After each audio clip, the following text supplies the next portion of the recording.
Buenas tardes, compañeros de la sección D. Vamos a iniciar nuestro curso de Derecho Tributario con el primer tema del programa, y que el otro día dijimos es de nombre Derecho Tributario. Vamos a hablar inicialmente de los antecedentes. Vuelvo a repetir lo del día anterior. Lo que vamos a hablar en esta parte de derecho tributario no tiene nada que ver con la cuestión histórica que vimos en la teoría general de la tributación en lo que se refiere a los impuestos. Aquí lo que vamos a hablar en este momento es en qué momento surge el derecho tributario como tal. O sea, ese conjunto de normas jurídicas que regulan lo relacionado con los tributos. Y vamos a dar un antecedente, el primer antecedente que se dio en Europa, y luego nos vamos a referir a lo que sucedió aquí en América Latina. En Europa, por primera vez, se habló de derecho tributario en el año de 1919, cuando un alemán llamado Eino Becker se dedicó a codificar todo lo existente en normas para ese que existían para ese año. Y así fue como se describió por primera vez el denominado primer ordenamiento tributario del Reich. Hubo otros eventos en Europa que fueron poniendo las bases de lo que es el derecho tributario, pero creo que nos interesa más conocer cómo empezó a surgir aquí en América Latina. Y aquí, imagínense ustedes, desde 1919 hasta 1938, se da por primera vez aquí la primera asociación fiscal. Esa primera asociación fiscal internacional desarrolló por primera vez el denominado derecho tributario en América Latina. Y ya organizados los estudiosos del derecho tributario de aquella época, pues fueron desarrollándose las primeras bases de este derecho, y fue así como en 1943 en Argentina se creó el primer código fiscal, y el que lo creó fue el tratadista Giuliani von Rusch. Se escribe Giuliani con doble N von Rougen, y eso fue en el año de 1943. Ya para esas épocas, pues ya todos los países de América Latina pues estaban creando ya sus normas impositivas. Ya existían leyes que regulaban impuestos. Y fue así como en el año de 1953 se creó en América del Sur, en Argentina siempre, la primera asociación de estudios del derecho fiscal. Ya para entonces había surgido lo que es el crédito fiscal. ¿Se recuerdan ustedes que vimos ese tema en el curso de Derecho Financiero? Y dimos los orígenes del crédito fiscal. Y como iba cobrando mucha vigencia, a pesar de que no se le dio muchas esperanzas con aquellos autores que dijeron que iba a ser la ruina de los estados la existencia del crédito público. Ya las empresas, las entidades supranacionales empezaron a preocuparse de los créditos que se estaban otorgando, y que realmente no había un un marco común para todas las naciones de América Latina. Y como consecuencia de eso, la Organización de Estados Americanos y el Banco Interamericano de Desarrollo se pusieron de acuerdo en el año de 1956 para que se creara el primer proyecto de código tributario para la América Latina, o sea, proporcionarle a los estados, proporcionarle a cada uno de los estados un marco legal para que cada uno creara en su respectivo territorio ese código tributario. Y para eso se buscó a los mejores especialistas en derecho tributario que existían aquí en América. Y así fue como fueron contratados en Argentina el maestro Giuliani von Rusch, en Uruguay el maestro Ramón Valdés Costa y en Brasil Rubén Gómez de Sousa.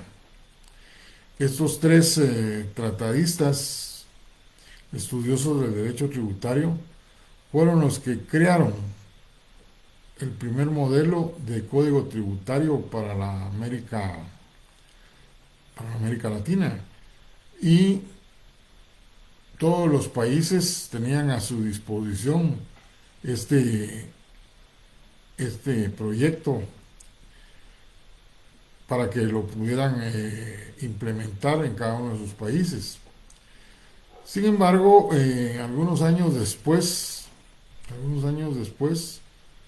surgió aquí en América, en Panamá, una institución que se abrevia CIAT, Centro Interamericano de Administraciones Tributarias. Y este Centro Interamericano de Administraciones Tributarias, con sede en Panamá, también preparó un proyecto de código tributario para que lo utilizaran los países, con la diferencia de que para poder implementar ese proyecto, pues había que hacer ciertas negociaciones con esta institución que implicaban algunos costos. Esto yo se los puedo contar con toda propiedad, puesto que cuando empezó la administración tributaria, que ya existía el código tributario nuestro, nos enteramos de cómo era que se había creado. Guatemala optó por el proyecto de código tributario original, el que financió la Organización de Estados Americanos y el BID. Lo malo, como sucede la mayor parte de las veces aquí en Guatemala, no se creó un código tributario tal y como está en el proyecto, sino que se cercenaron algunas partes en, en, en previsión, podría decirlo yo, según el pensamiento de los legisladores, de que ya existían determinadas normas que estaban en ese proyecto y que no era necesario repetirlas. Como por ejemplo, en el proyecto de código tributario, en el código tributario nuestro, cuando se habla de la prueba dentro de los procesos, que más adelante les voy a explicar, pues sencillamente en unos 3 o 4 artículos dejaron plasmado todo lo que se refiere a las pruebas.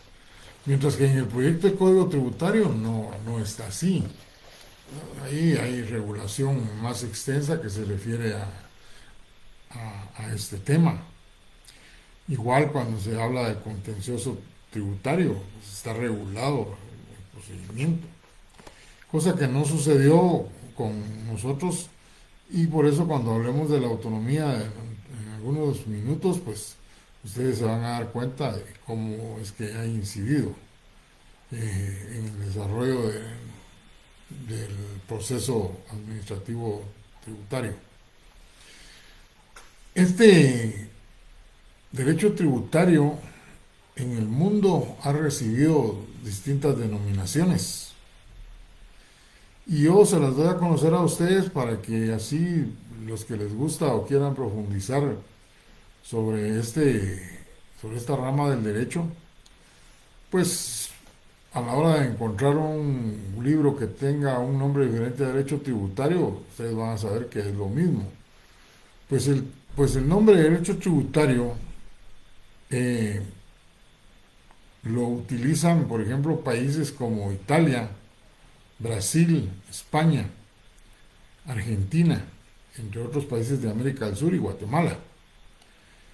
Mientras que en Alemania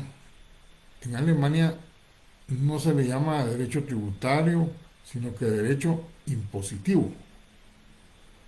Blumstein, que es un alemán, en su tratado se refiere al derecho positivo. Pero también existe la otra figura del derecho fiscal. ¿Se recuerdan ustedes que el semestre pasado, cuando hablábamos de las ramas del derecho,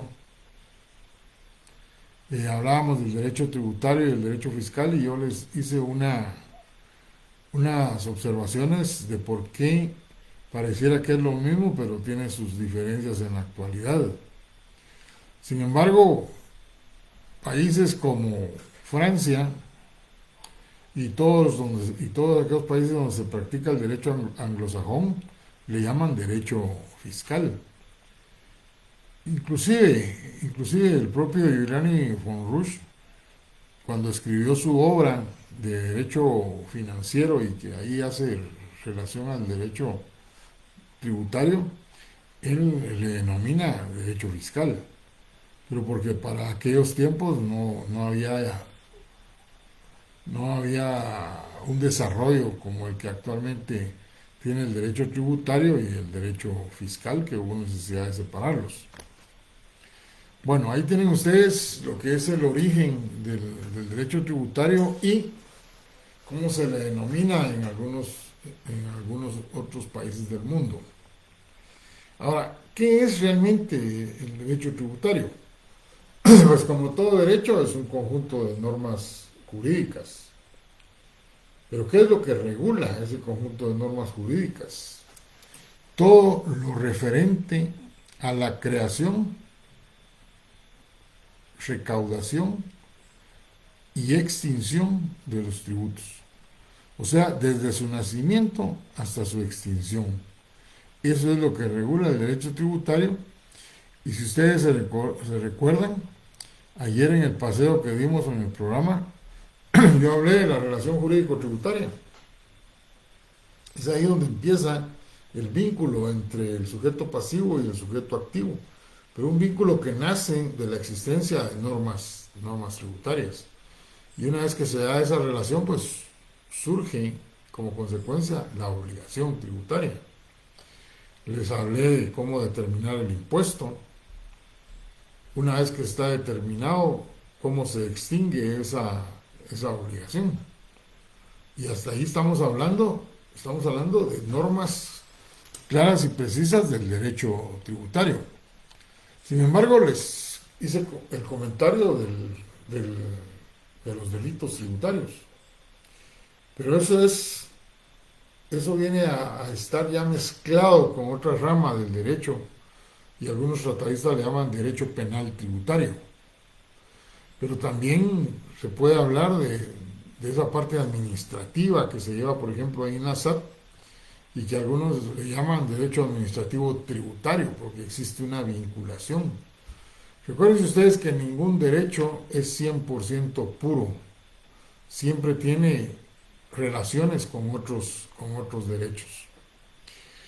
De esa cuenta es que cuando se define el derecho tributario, pues se dice que es un conjunto de normas jurídicas que regula desde el nacimiento hasta su extinción de los tributos.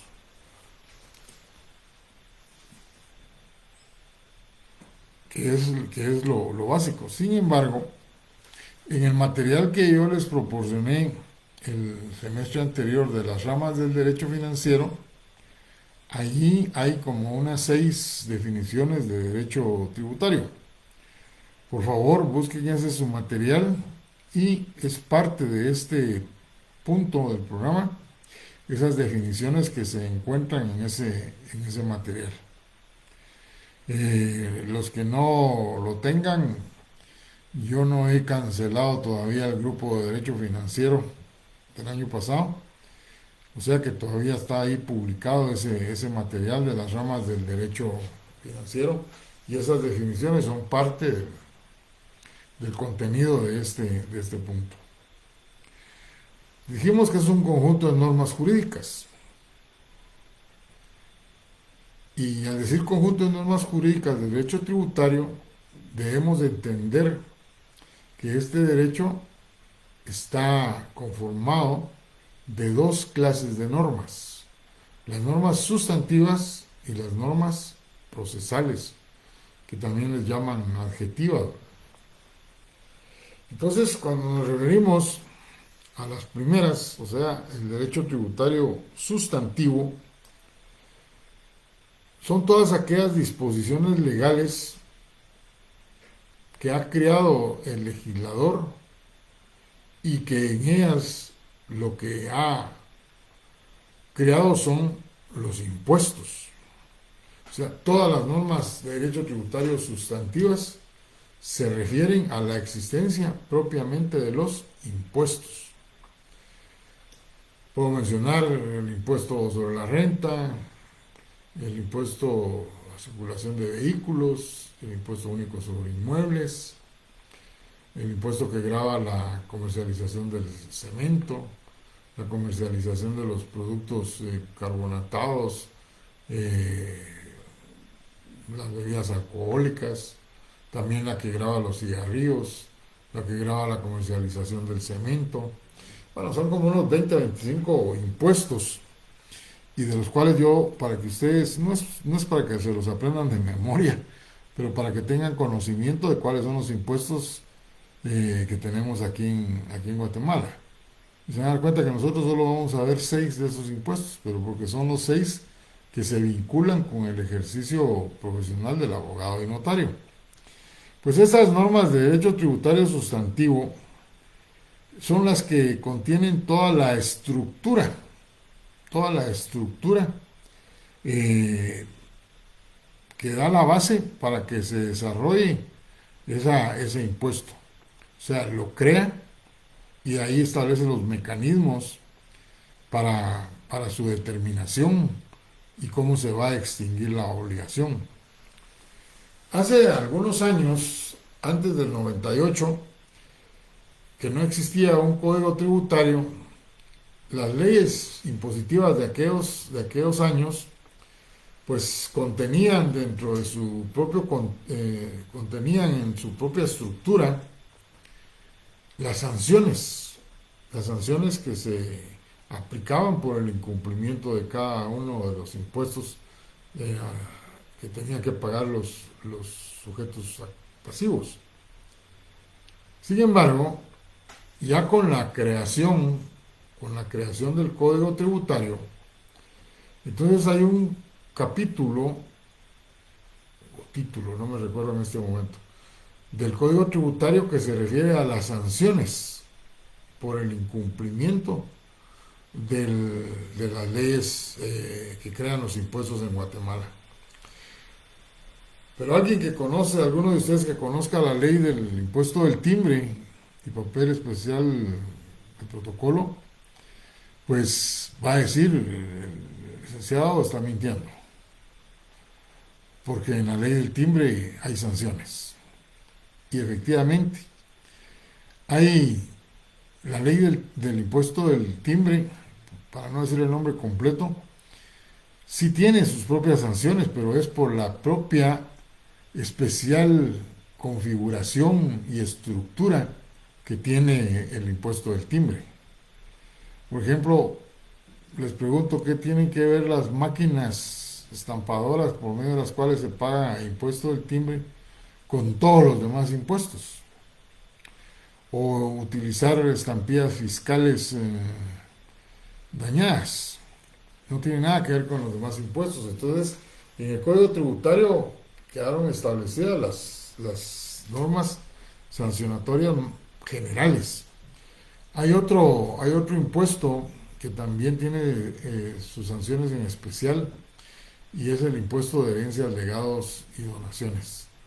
Pero también se debe a la estructura como ha sido creado ese impuesto, y por cierto que ya tiene más de 70 años. Bueno, siguiendo con el derecho tributario sustantivo, entonces son las leyes que establecen la estructura de cada uno de los impuestos. Pero el hecho que contengan la estructura de cada uno de los impuestos no significa que que el legislador va a crear cada impuesto en forma diferente. No. El artículo 239 de la Constitución de la República establece cuáles son los elementos estructurantes de los impuestos. Así como lo están oyendo. Los elementos estructurantes de los impuestos. O sea, se está refiriendo a todos los impuestos. Y entonces cuando el Congreso de la República va a crear un impuesto, tiene obligadamente que incluir esos elementos, son 6, esos elementos que señala el artículo 239 de la Constitución. Y los voy a leer rapidito. El hecho generador de la relación jurídico-tributaria, las exenciones, el sujeto pasivo y su responsabilidad solidaria, la base imponible y el tipo impositivo, las deducciones, los descuentos, las reducciones, los recargos y las sanciones. Esto de las sanciones es debido también a la parte especial que les digo que tienen algunas leyes. Pero el Código Tributario recoge todas las sanciones que se deben de imponer. Una general, para que no se les olvide. Todo aquel que no paga impuestos, una vez que la Administración Tributaria lo detecta y le hace el ajuste, prácticamente lo obliga a pagar el 100% del impuesto omitido. Imagínense ustedes esas grandes empresas que evaden impuestos y cuando los fiscalizan les encuentran sumas millonarias que no pagaron a la Administración Tributaria. 20 millones de impuestos sobre la renta no pagados significan 20 millones de quetzales de multa. Y no hay forma de reducirlos, de restarlos o de perdonarlos. Entonces, ahí es cuando empieza el litigio y que prefieren seguir todo un procedimiento para llegar a tribunales para ganar tiempo. Pero eso vamos a hablar en su oportunidad. Entonces, ahí nos encontramos con que el derecho tributario sustantivo son todas las normas que tiene una ley impositiva y que debe contener obligadamente los elementos estructurantes que cita el artículo de la Constitución de la República. Por aparte, vamos a encontrar las normas tributarias procesales, y que algunos tratadistas también le llaman adjetivas. Las normas procesales tributarias no son más que los procedimientos, no son más que las normas que establecen los procedimientos para que se lleven a cabo los procesos para hacer que se cumplan las normas sustantivas. O sea, cada ley que crea los impuestos establece procedimientos de cómo cumplir. Por ejemplo, en el IVA se habla del crédito fiscal y el débito fiscal y dice cómo es que se determina el monto del impuesto. Pero por aparte, en el Código Tributario, del artículo 120 en adelante, es la parte procesal del Código Tributario. Y ahí se establecen los procedimientos de cómo es que se debe determinar un impuesto. Y que eso lo vamos a ver cuando lleguemos al tema de la determinación tributaria. Antes de 120, pues ya estableció cuál es el mecanismo para extinguir la obligación, quiénes son los sujetos. Se recuerdan que vimos los sujetos activos y pasivos de la relación jurídico-tributaria. Vimos algunos modos no, eso no lo tocamos. Solo vimos los sujetos activos y pasivos de la relación jurídico-tributaria. Bien, vimos los modos de extinción y todas las generalidades que están relacionadas con las normas sustantivas. Pero el 120 en adelante ya encontramos normas esencialmente procesales. Y por eso se dice que el derecho tributario procesal no es más que el conjunto de normas jurídicas que regulan las múltiples controversias que surgen entre el fisco y el sujeto pasivo, o los contribuyentes o los particulares, si así lo quieren decir, en relación a la existencia de créditos fiscales existentes a favor del fisco, o para hacer cumplir la obligación tributaria sustancial, para hacerla efectiva, para que esos créditos que han surgido, o sea, esas obligaciones que han surgido, puedan llegar a las arcas del Estado y además para aplicar las infracciones que correspondan. Ese es el objetivo del derecho tributario procesal. ¿De qué serviría que mandaran la SAT a hacer una auditoría a X empresa y que se establezca de que no determinó bien el pago del IVA y del impuesto de la renta, y le dice: usted dejó de pagar 10,000 menos en IVA y 40,000 menos en impuesto de la renta, por decir cifras? Si no existen normas procesales para que se haga valer esa auditoría, porque si solo le notifican al contribuyente, pues ya lo hizo la primera vez utilizando argucias para no pagar el impuesto. Y si no existieran normas procesales que le indican el camino para que cumpla con su obligación, no pagaría. Entonces, cuando se le hacen esa clase de ajustes derivados de las auditorías, pues se le notifican.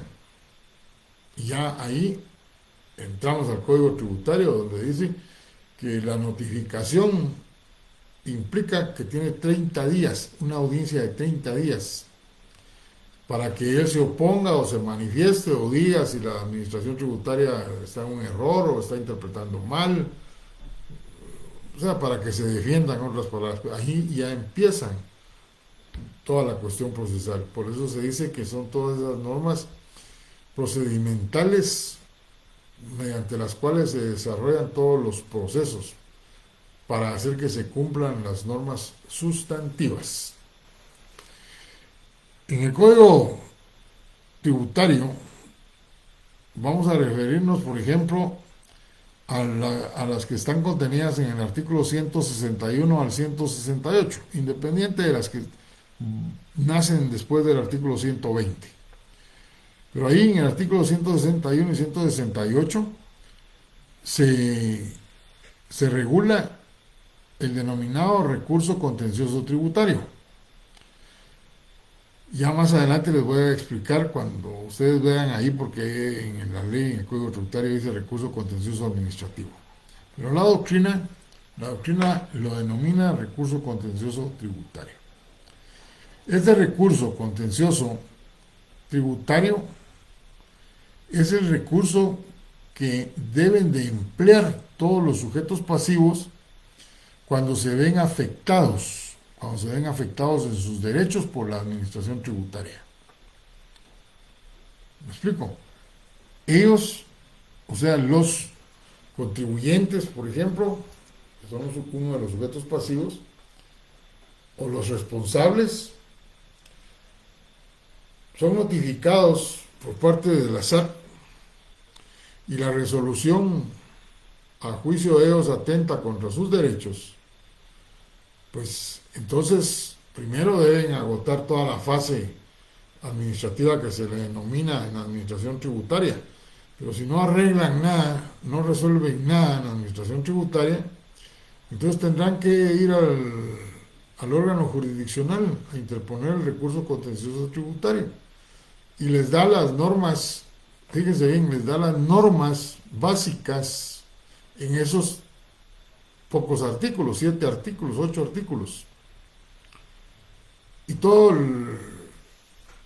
lo que es el emplazamiento, las pruebas, el periodo de prueba, el auto para mejor resolver, etcétera, no está en el Código Tributario. Y ahí es donde les digo que cuando se creó el Código Tributario guatemalteco no se tomó toda la normativa del proyecto que crearon aquellos 3 expertos en derecho tributario. Lo crearon el Senado. Igual que cuando más adelante se regula lo del juicio económico coactivo, que es un proceso de mera ejecución, igual que los juicios ejecutivos que están en el Código Procesal Civil y Mercantil. Ese está regulado en el artículo 171 al 185 del Código Tributario. Pero de igual manera, hay muchas normas que no están y que debieran de estar en el Código Tributario, porque de lo contrario estaríamos hablando de lagunas. Pero fíjense pues donde está lo malo del que hizo el Congreso, para subsanar esas lagunas que dejaron, entonces dicen supletoriamente, más adelante vamos a hablar de los artículos esos, se deben de aplicar el Código Procesal Civil y Mercantil y la Ley de lo Contencioso Administrativo. Y con esos 2 artículos que crearon, pues prácticamente ya no se puede hablar de lagunas de la ley, porque de una vez dijeron cómo se resuelve el problema, pero ya basándose en otros derechos como es el civil y el administrativo. Bueno, yo creo que con este panorama que les planteé, tenemos claro lo que es el derecho procesal tributario. Veamos ahora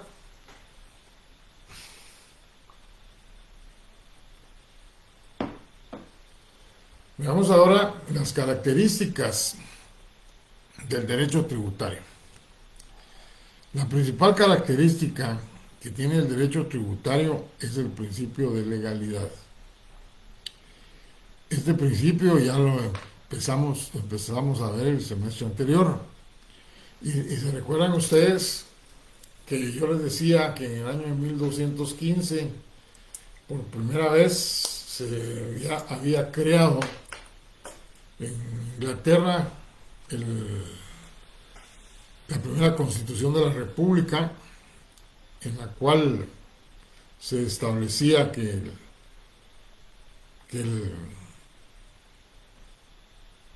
los impuestos ya no podían ser creados por el rey, mucho menos por otras personas que existían en aquel tiempo con poder, sino que únicamente podía crear los impuestos el Parlamento inglés, donde estaban los lores, que eran los representantes del pueblo inglés. Y fue así como, les decía yo, ese poder arbitrario que ejercía el rey para gravar cualquier actividad, de cualquier manera, de los vasallos, los siervos de la gleba, la sociedad de aquella época, le quedaba a los lores, representantes del pueblo inglés. Desde luego, no es que se haya dado un salto gigante para no afectar a estos grupos sociales, porque en aquel tiempo los lores, pues estaban, los que estaban conformando ese parlamento, esos lores, era parte de la iglesia. Recuerden ustedes que la iglesia ha tenido mucho poder, y más en aquellas épocas, y parte de ese grupo social que estaba alrededor del rey. Y si me preguntan, ¿habían representantes del pueblo en ese parlamento? Pues no, solo era de la clase social alta, y la iglesia con el poder que mantenía. Pero desde ese momento, pues encontramos que ya se regula que los impuestos deben estar creados por una ley. Y cuando se habla del derecho tributario, que regula precisamente lo relacionado con los tributos, pues la base fundamental de este derecho es el principio de legalidad. No puede existir ninguna norma sustantiva o procesal que diga el Ejecutivo o el organismo judicial que se va a aplicar si no está en una ley autorizada previamente por el Congreso. Si desde hoy les digo algo, en materia tributaria, si la ley no lo dice, no existe. Ese es el principio de legalidad. Si la ley no dice nada respecto a lo que pretende aplicar el Ejecutivo o en una sentencia del judicial, pues sencillamente no existe. Y no tiene validez. Y los afectados pues tendrán que hacer valer su derecho ante los organismos jurisdiccionales correspondientes. Ya el principio de legalidad lo citábamos en aquellas clases, y si mal no recuerdo, yo les decía que este está contenido en el artículo 243. Hoy no les puedo decir así en forma muy concreta porque no tengo mi constitución a la mano, pero me recuerdo que es el 243 o 239. Bueno, ese principio de legalidad entonces es la principal característica del derecho tributario.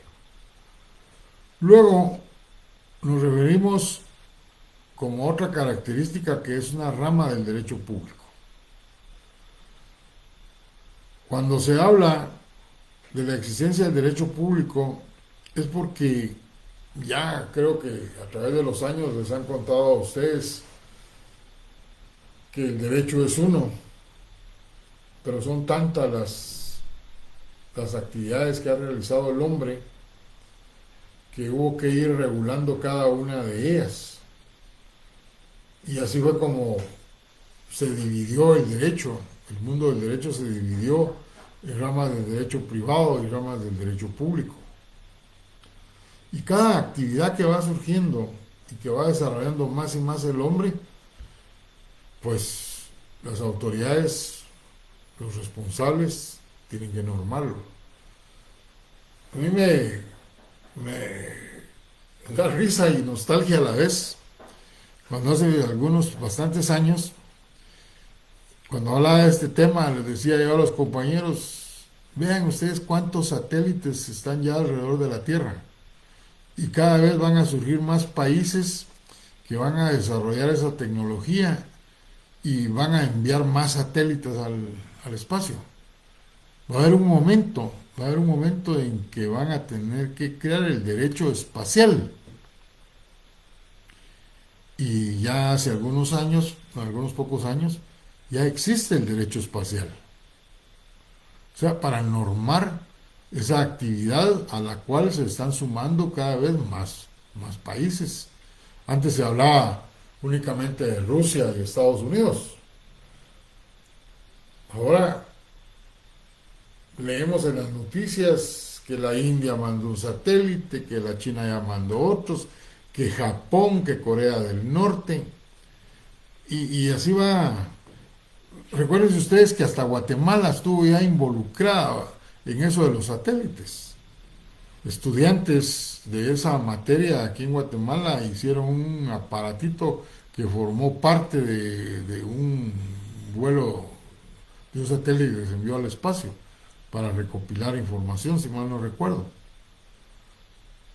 No estoy diciendo que Guatemala está en la carrera de crear satélites, pero sí, como ya en una mínima parte se involucró Guatemala. O sea, y así van a seguir surgiendo muchas actividades y todas esas van a ser normadas. ¿Dónde ubicamos nosotros al derecho tributario? Pues el derecho tributario lo ubicamos dentro de las ramas del derecho público. ¿Y por qué? Por la sencilla razón de que las normas de derecho tributario son de carácter obligatorio.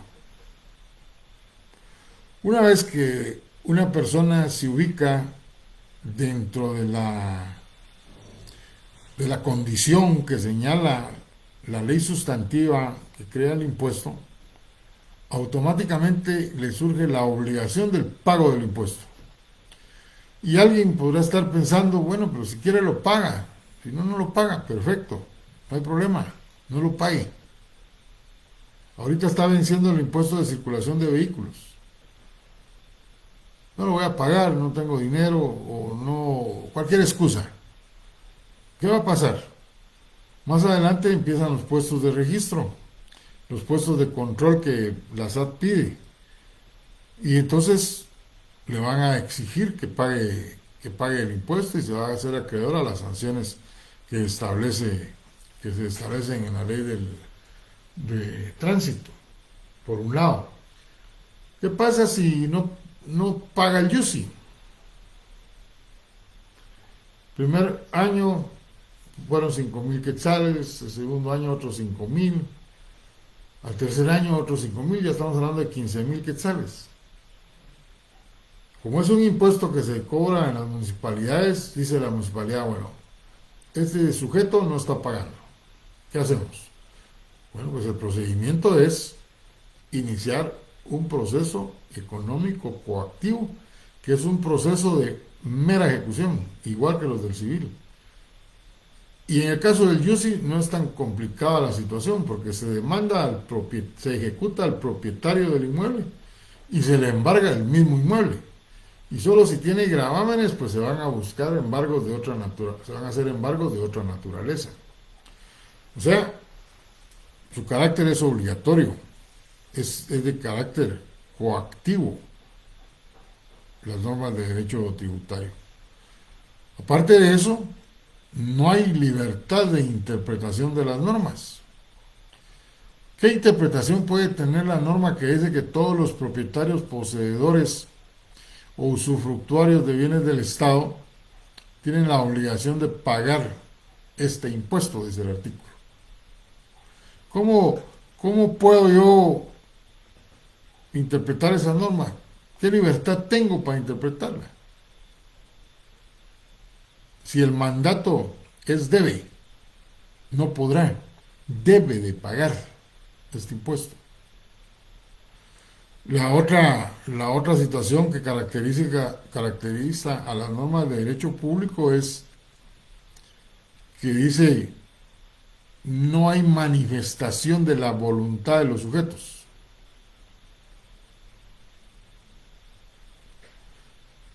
Y si manifiesta su voluntad de no cumplirlas, entonces ahí es donde cae en la situación de que todas esas normas son totalmente coactivas, lo que les explicaba. No paguen un impuesto, les llegan a hacer un ajuste, una auditoría en el IVA, piden toda la documentación, la revisan, piden todas las facturas en las cuales se basaron para establecer lo del crédito y para establecer lo del débito. Pues tienen la obligación de presentarlas, puesto que si no presentan la documentación, hay en el Código Tributario un artículo que se refiere a la resistencia de la acción fiscalizadora y habla de una vez de la multa, y si hay violencia ya se pasa a lo penal, violencia de la oposición. Y derivado de eso hay un ajuste. Ese ajuste se los notifican, pero sencillamente el sujeto, el contribuyente, no hace absolutamente nada. Y entonces transcurre el tiempo en el que él se pudo haber defendido. Y como no hizo nada, vencido ese plazo, la administración tributaria está en su perfecto derecho para iniciar un proceso económico coactivo. Y ahí ya no procede absolutamente nada. Alguien dirá, bueno, sí procede, todo es susceptible de amparo. Perfecto, todo es susceptible de amparo. Pero se debe de dar aquella figura de la definitividad. Y en este caso, la definitividad se dio desde el momento en que no hizo uso de la audiencia que le estaban otorgando. Entonces, ¿cuál es la posición de decir que es una rama del derecho público? Pues porque sencillamente no hay libertad de interpretación de las normas, no hay manifestación de la voluntad de los sujetos, todas sus normas son de carácter obligatorio o activas, ¿sí? Cumplimiento obligatoria, y se puede ejercer la coacción para hacer que se cumpla. Otra característica es son homogéneas. Sus normas son homogéneas. Traigo a colación aquí las características del derecho financiero. ¿Se acuerdan que decíamos que eran normas heterogéneas? Era la característica del derecho financiero. Son normas de carácter heterogéneo. Y en aquella oportunidad yo les decía, pues, son diferentes las normas. En las tres fases de la actividad financiera, les dije, se dan distintas situaciones, distintos momentos, distintas regulaciones. Solo en la obtención de recursos hablábamos de la actividad propia del Estado y lo de los tributos. Y entonces, si citamos el ejemplo de la normativa de OCRET con la normativa del impuesto sobre la renta, no tienen absolutamente nada que ver. Y si comparamos esas normas con la siguiente fase, que es la de la administración de los recursos, y donde está básicamente el presupuesto, ¿qué tienen que ver esas dos normas o esa clase de normas con el presupuesto? Nada. Y si todo eso lo comparamos con el gasto público, lo comparamos con el crédito público, con el Banco de Guatemala, con la ley de la Contraloría General de Cuentas, todas son diferentes. Todas son diferentes. No tienen un lineamiento común. Cosa totalmente diferente es en el derecho tributario. Sus normas son homogéneas. Todas las leyes que crean impuestos tienen un objeto diferente, pero en todas existen elementos estructurantes iguales. O sea, todas tienen que tener elementos estructurantes tal y como lo mencionábamos, que dicta la Constitución de la República. Entonces ahí hay una homogeneidad. Si vamos al Código Tributario, pues ahí se señalan todos los sujetos pasivos. Ahí se refiere cuál es la obligación tributaria, y esa es común a todas las leyes impositivas. Cuando habla de la determinación tributaria, pues habla de las tres clases que existen, y cada ley impositiva se va a ajustar a cada una de ellas según le corresponda, o en forma mixta, si así fuera el caso. Sanciones, ya les expliqué lo referente a las sanciones. Entonces, nos encontramos con que en ese sentido todas las normas de derecho tributario son homogéneas. Otra característica se refiere a la inexistencia de la aplicación de la analogía. ¿Se recuerdan qué es la analogía? El método analógico es aquel que al aplicarse permite utilizar normas de aquella otra ley a este caso concreto que se está regulando en esta otra ley. Hay muchas cosas que se pueden aplicar por analogía en lo que se refiere al procesal civil y al Código de Comercio, por ejemplo. Sin embargo, el derecho tributario dice hay una inexistencia de analogía. Y eso lo dice el artículo 5 del Código Tributario. Sin embargo, cuando veamos la autonomía del derecho tributario, ahí vamos a explicar dónde es imposible utilizar la analogía. Y se los adelanto, nunca puede aplicarse analogía en las normas de carácter sustantivo. Pero sí se puede dar esa situación en las normas de carácter procesal. Otra característica, la retroactividad de la ley. En el derecho penal dice que se permite la retroactividad siempre y cuando favorezca al reo.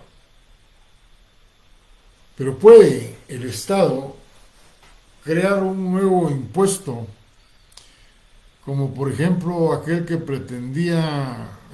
el hecho generador era grabar cada una de las hojas que se utilizaban para emitir cheques. ¿Se recuerdan de eso? Otra disposición que era un decreto ley y que pretendía gravar los bienes suntuosos. Eso se dio en el tiempo del jefe de Estado Ríos Montt y que fue derogado a los pocos días por inoperante. Pero supónganse que esas leyes surgieran, o más fácil, que la ley del IVA existente se modificara ahorita en junio y se aumentara la tasa impositiva al 15%, que por cierto no es algo que no se haya platicado ya en el medio y que no haya existido presión para que se haga. En el tiempo del presidente Bechet hubo mucha presión por parte del Banco Mundial y del Fondo Monetario Internacional para que se aumentara la tasa del IVA al 15%. Y por el hecho de que fue una campaña, por el hecho de que en su campaña él siempre dijo que en su periodo no se iban a crear más impuestos ni a elevar impuestos, él respetó su palabra. Y a pesar de la visita de los máximos dirigentes de esos órganos a Guatemala, no aceptó la presión, se negó a modificar el IVA en la tasa impositiva, y lo que prometió fue cerrar la brecha de la evasión tributaria. Y así fue como surgió la famosa ley antievasión, llamada así en el medio, pero que es la ley del fortalecimiento de la administración tributaria. Imagínense ustedes que hubieran querido crear ese 15% ahorita en junio, obligando a los contribuyentes a partir del mes de enero del 2023. Ahí sería retroactiva la ley. Eso está prohibido en el derecho tributario. Sin embargo, en el artículo 65 del Código Tributario dice que la retroactividad sí es permitida. Y así a simple lectura pareciera una incongruencia, pareciera una contradicción. Pero la explicación es que se acepta la retroactividad en materia tributaria en lo que es relacionado con sanciones. O sea que si hay una defraudación tributaria que está penada, y yo derecho penal no comulgo, no practico, pero imaginémonos que son 8 años de prisión para el delito de defraudación tributaria, y como ahora están más blandos ahí en el Congreso y en los tribunales, pues entonces deciden también bajar la pena a 4 años y está siendo creado en este momento. ¿Se le puede aplicar esa rebaja a los que cometieron el delito de defraudación tributaria en años anteriores? Sí, porque el Código Tributario lo permite. La Constitución lo permite en la materia penal. Y nadie va a atacar la inconstitucionalidad de esta situación porque a todos les beneficia. Y así fue como lo creó el legislador en el artículo 65 del Código Tributario. Luego tenemos otra característica que se refiere a que su fin esencial es generar recursos al Estado. Siempre lo dije en el semestre anterior cuando hablamos de la teoría general de la tributación, el Estado crea impuestos para generar recursos. Recursos que van a ser utilizados para la satisfacción de las necesidades sociales y del propio Estado. O sea, el fin esencial entonces es que esas normas procesales regulen el nacimiento de impuestos. Pero ¿para qué son creados esos impuestos? Pues su fin esencial es generarle recursos al Estado. Por eso cuando hablemos de la condonación, o sea, yo les voy a decir, la condonación es una figura que la doctrina no acepta. No acepta que se condonen el pago de impuestos, porque entonces ¿para qué fue creado el impuesto? Con una mano se escribe y con el codo se borra. Pero sí se pueden condonar multas, y ahí vamos a ver cómo es que opera en ese sentido. Otra característica es que el derecho tributario se rige por principios constitucionales básicos. Y vamos a, yo creo que la otra clase ya vamos de este mes, el lunes, tal vez no da tiempo para ver un par de principios. O sea, el derecho tributario se rige por principios constitucionales básicos. El semestre anterior yo les mencioné los artículos: principio de legalidad, principio de capacidad contributiva, de no confiscatoriedad. Y este semestre pues vamos a hablar de otros principios y yo les voy a señalar cuáles son los artículos de la Constitución en los cuales están plasmados. Y por último, la esencia del derecho tributario es crear hechos generadores.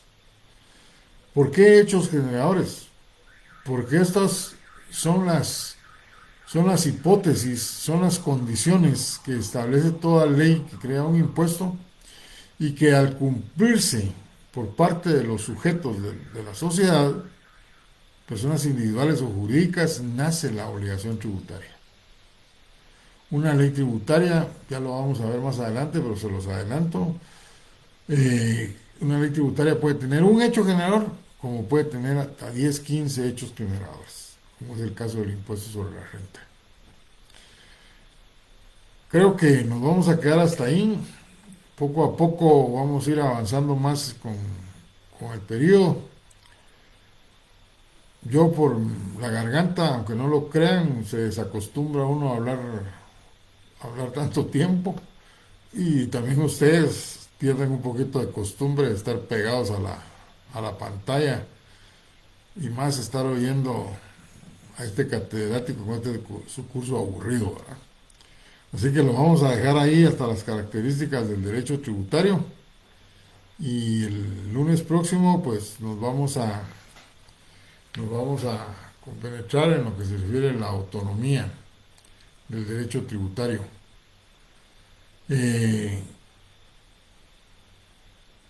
Solo estoy viendo a ver si hay algunas preguntas aquí que tengan que ver con lo que estábamos hablando. ¿Cuál es el libro que utilizaremos? Bueno, igual que el semestre pasado, se me olvidó decírselos el lunes. Igual que el semestre pasado, compañeros, yo les voy a proporcionar material. Así que no se preocupen, yo, si mal no recuerdo, solo del ilícito tributario no hay material. Así que atentos a las publicaciones que vamos a hacer, como lo hice en el semestre anterior. Eh, También quiero recordarles a los compañeros que no lograron aprobar el curso en el examen final.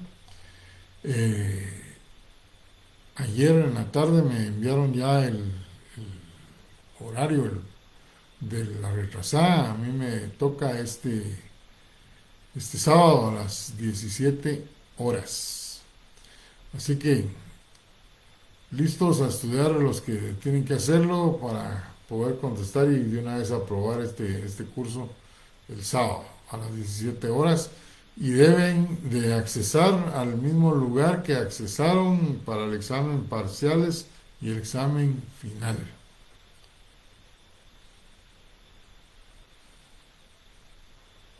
Algunos compañeros, dos compañeras hablaron de que se está entrecortada la señal, pero yo aquí tengo el 100% de señal, así me marca la maquinita, y que tal vez puede ser por otra circunstancia.